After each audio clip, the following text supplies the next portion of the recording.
So the humiliation ritual continues. In this clip, we are going to see two Maga Republicans, and one of them is a criminal defense attorney, just humiliate themselves, really trying to justify this $1.7 billion slush fund that Donald Trump has put aside for his allies and people who breached the Capitol in January 6th. And we're going to see the entire CNN panel just descend on them. As usual, let's watch the clip in full. I'm going to give you guys my thoughts towards the end. Let's get into it. And good evening to you. I'm Jessica Dean in for Abby Phillip tonight. The most brazen act of presidential corruption this century. That's what two officers are calling the Justice Department's new $1.8 billion fund for victims of alleged weaponized prosecution. In this new lawsuit, former Capitol Police Officer Harry Dunn and D.C. Metropolitan Police Officer Daniel Hodges claim that fund endangers them personally and is a violation of the Constitution. Nearly 1,600 people charged in connection with the attack could apply for compensation, and that includes people who assaulted officers that day. Both Dunn and Hodges say they continue to get threats. They argue the fund would, quote, compensate and empower the very people making those threats. They say it signals, quote, to past and potential future perpetrators of violence against them that they need not fear prosecution. To the contrary, they should expect to be rewarded. And they both spoke to CNN today. Here's what they said. It's a slap in the face, it's salt in the wound, if whatever you want to call it. But this is something that Donald Trump believes in, and he said this from day one. Why should we be paying people to attack the Capitol, to threaten to kill the vice president, to try and stop the transfer of power? President Trump defended the need for the fund today. So the anti-weaponization of people, I mean, people were destroyed. They went to jail. Their families were ruined. They committed suicide. You know, all the Biden administration and the Obama administration, both of them. I mean, the Obama administration started it. We're reimbursing those people for their legal fees and for their costs and for anybody involved. You know, it was the most violent thing I've ever seen in politics, what they did. But we think that anybody involved in that process should partake. And you're talking about peanuts compared to the value. It destroyed the lives of many, many people. So we now have those lawsuits we were just talking about. We also heard from Republican lawmakers on Capitol Hill today. I'm joined now by all of our guests here at the table. I do want to play a quick clip from several Republican lawmakers who were questioning this DOJ fund. Here's what they said. I will tell you my first reaction was this doesn't pass the smell test. It sends a signal, hey, go breach the Capitol, destroy the building, assault police officers, and you may even get compensated for someday. That's absurd. We got to unpack exactly what it is, what the source of the funding is, in order to stop it and or reverse it. Right? So you want to stop it? Oh, 100%. And we welcome everyone here at the table. Sochi, I want to start with you because you spent some time at DOJ and this idea that they prosecuted so many of these people.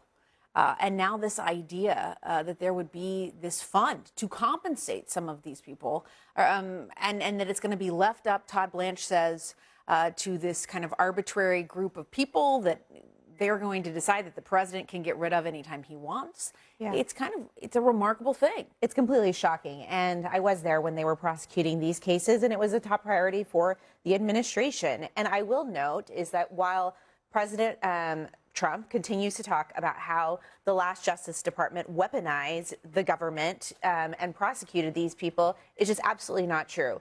If you look at the cases themselves, they were all all these cases were brought, and none of them, even when they were on appeal, were acquitted by. They were not acquitted by a jury, and they did not. They ended up moving forward. So the fact that people are talking about how the Justice Department weaponized these cases is absolutely ridiculous. The other thing I'll know about Todd Blanche is he is not only the president's personal attorney, but he has no business being involved in a settlement of this matter. He should have recused himself. CNN had reporting last week that talked a little bit about how he had been, they had recommended that he recuse himself by top career Justice Department officials, and he didn't do that. And I know that when he was talking to Paula Reed, it evidently came up about how he was the one who essentially signed off on some of this stuff. So that's concerning overall. And my hope, and the only solution to this, is for Congress to act. Okay, but there were some of these cases, January 6th, there were some very bad actors. There's no doubt about that. But there were other people who, if you look at the entire federal system throughout the United States of America, who got punished in a way that was much more harsh than typically people. I mean, besides there was a handful of people who did horrible things, but the majority of them was trespass. It was trespass. The majority was they went somewhere where they weren't supposed to go. That's a crime. No, they were part of a mob. They were part of a mob. But that's that they just went somewhere like they went to the local 7-Eleven. But I'm talking about the law. I'm talking about the capital of the United States.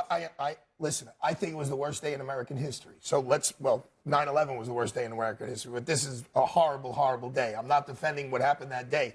I'm being a lawyer. I'm not talking about the politics. Okay. I'm talking about what they were charged with and what their ultimate sentences were. There were people who were held in solitary confinement for trespass. There were people who killed themselves in prison over this. And the president has the January 6th, the person who's written a lot about mass incarceration, when I look across all of the ways that the Justice Department has punished people who did not deserve to be punished, put them in solitary confinement, all the things, do you think that this group of people deserves $1.8 billion? No, but I don't think it's limited to this group of people. As far as I know, I think Biden's son could go and ask for this, say, hey, I was targeted by the Justice Department. I need my money back. How was he targeted? Hold on. How was he targeted by the Justice Department? I'm not saying it would be a viable claim, but I don't think the way I read the press release, it's just for January 6th. You don't see this as obscene. I see it absolutely obscene. No. I would agree with the first senator. It's a little beyond the pale of normalcy. How about that? We go back one step, because this is a perfectly good debate about why would you pay money to people who are convicted criminals. There is a system already to deal with those issues. But let's just talk about the fact that we have a quote-unquote settlement for $1.8 billion.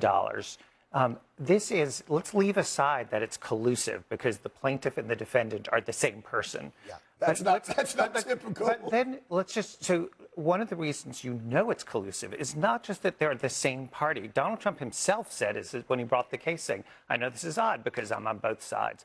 But let's look at the merits of the case. The merits of the case were, and this was in front of the federal judge who had it in Florida, was that there was no case. The reason the IRS general counsel quit is obvious, because the IRS is defending the IRS, the public, for the same type of violations and claims that are made by Donald Trump. But here, when it's Donald Trump, they pay out the money.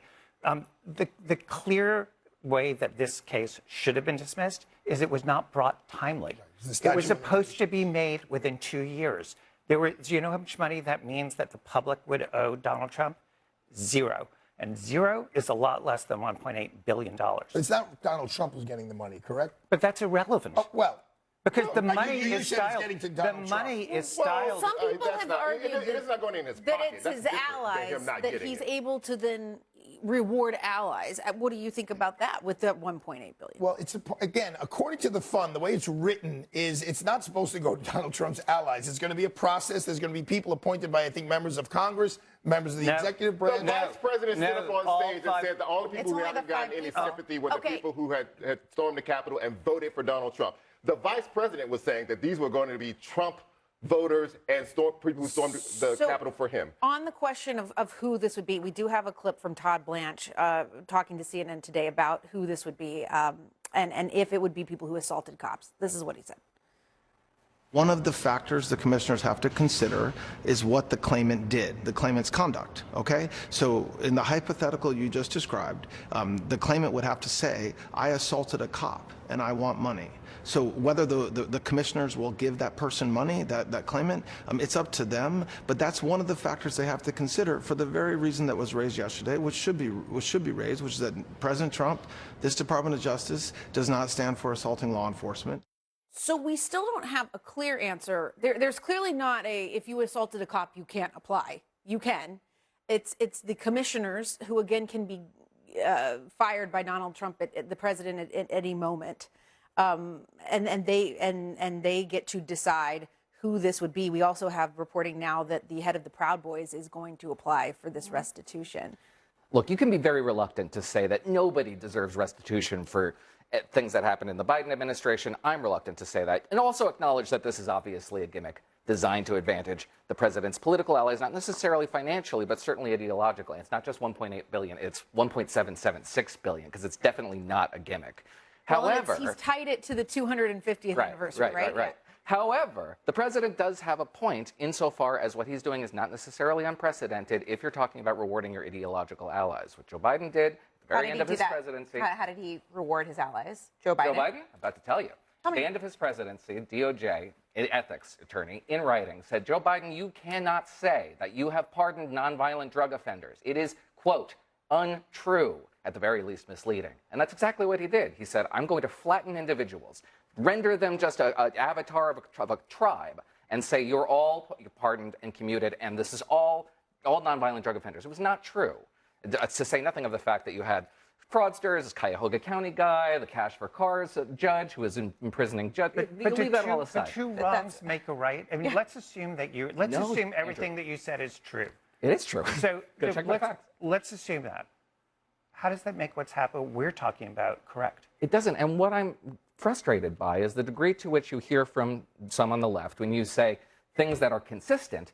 Oh, this is obfuscation. How does that make it right? No, what I'm saying is a consistent revulsion to the abridgment of procedure, of law, and the diminution of the rule of law in this country is something we should oppose wherever it comes from. And it came from the Biden administration. You were comparing the Trump administration to the Biden administration, and I will say, Joe Biden purposefully did not pick a attorney general that was going to do whatever he said. And frankly, we were criticized by the left on a lot of investigations because people thought we weren't bringing them too fast, because we weren't doing that. DOJ about what he was doing at the end of his term. Let me tell you the process. The pardon attorney, their role is to make recommendations to the President of the United States on who should be pardoned. That is a recommendation. It is up to the President of the United States on who to pardon. Did the Justice Department know that Joe Biden was going to pardon his family? Absolutely not. Did the Justice Department know that Joe Biden was going to pardon the January 6th committee? Absolutely not. Would the Justice Department recommend that? Absolutely not. But that is very different. You know better than that is very different than the Attorney General of the United States, the Trump's personal lawyer, essentially negotiating a settlement with Donald Trump's attorney to help his allies and give $1.8 billion of taxpayer money to his friends. And the procedure, the Justice Department at the Biden administration did not do that. Yes, and the violation of the procedure is bad, and it's bad when the Biden administration does it and when the Trump administration does it. And you know better than I, Sochi, that in writing, the Justice Department said Joe Biden did not give members of Congress who sought to advise this process the time to have I wonder if we could go back to what we're here to discuss, because it sounds to me like we may be in violent agreement. I don't hear anyone saying that this is not sort of a fig leaf for a settlement, that the plaintiff and the defendant were on the same side, and that there were valid arguments that the IRS could have asserted. So that seems like I don't hear anyone disagreeing with that's point one, which is the $1.776 billion is sort of conjured up as a way as a fig leaf to get that money. And I don't hear anyone saying that maybe there are some small quantum of people that, not just people in J6, but a whole range of people who could deserve restitution. But if you're planning on doing this wholesale, as the president just said in the clip you played, that this was a grave national injustice, and we're going to be paying all of their legal fees.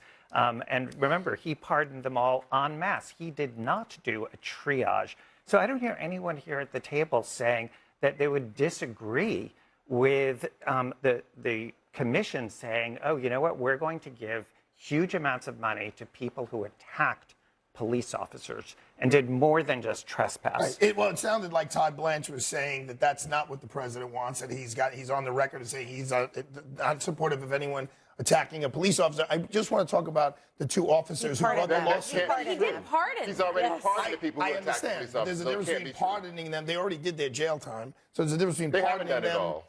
Okay, but they did 4 years or 3 years. The two officers who said they were bringing a lawsuit, and I'll defer to Andrew and my colleagues here, I don't think they have standing to bring a lawsuit. You have to be harmed.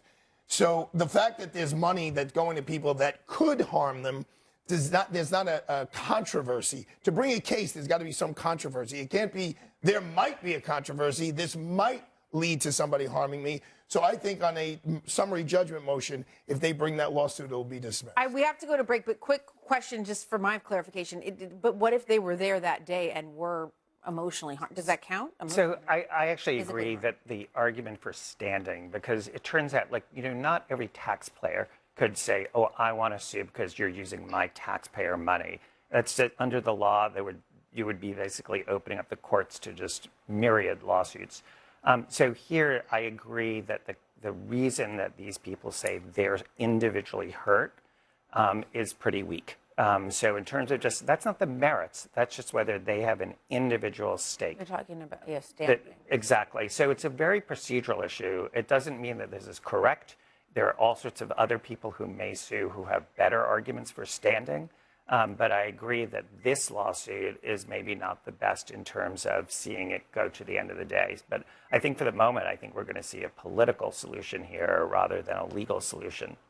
All right. Up next, Senator. So there's a few things that it is that I want to say in regards to this.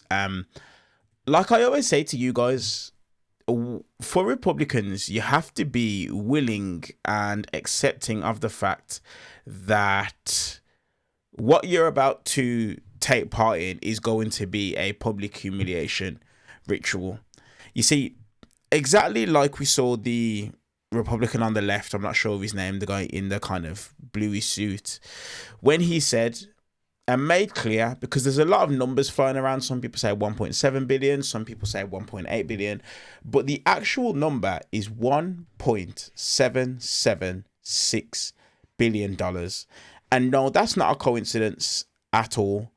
They have literally put this together as a way, as a sort of a celebration at the fact that it is that they're getting back at the people who held January 6thers accountable.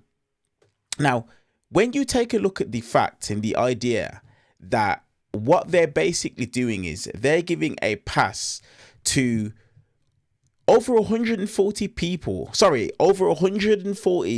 police officers that were injured, they are giving a pass and almost rewarding these people that have negatively affected over 140 police officers. And the crazy part is this: not one of those police officers will see a penny from this actual fund itself. That's the mental part. Now, when you take a look at the leader of the Proud Boys, who received the longest sentence of January 6 defendants, he has already made clear that he is going to apply. Now, understand, let's really think about that. The cops get trauma from January 6th and the rioters get paid out. That is Donald Trump's administration. Like, that makes absolutely no sense. And the fact that Todd Blanche sat in front of Congress and refused to rule out paying people who physically assaulted police, any Republican defending this needs to say out loud that they condemn that. And if they don't, that will show you where today's Republican Party stand. Now, there's so many ways that this can be criticized, but one of the biggest ones for me is the fact that the commission that's actually controlling the money is appointed by Donald Trump, but they can also be fired by Donald Trump without cause. There is zero independent oversight when it comes to this commission at all. So what that tells you is this: that is not a compensation fund. It's a slush fund with a rubber stamp that Donald Trump has the ruling hand over. And that should tell you everything that it is that you know. Absolutely everything that it is that you need to know. And I'm going to end it with this. Representative Jamie Raskin, he introduced a bill to compensate the officers left with lasting injuries from January 6th. But Republicans, they will not touch it. But they're open to $1 billion payout for the rioters who gave them those injuries. The party of Back the Blue is paying the people who beat up and hurt the blue. Let me know your guys' thoughts on this exchange in the comment section below. Give the video a thumbs up, hype it up, and turn on the bell notification. I'll see you guys in the next one.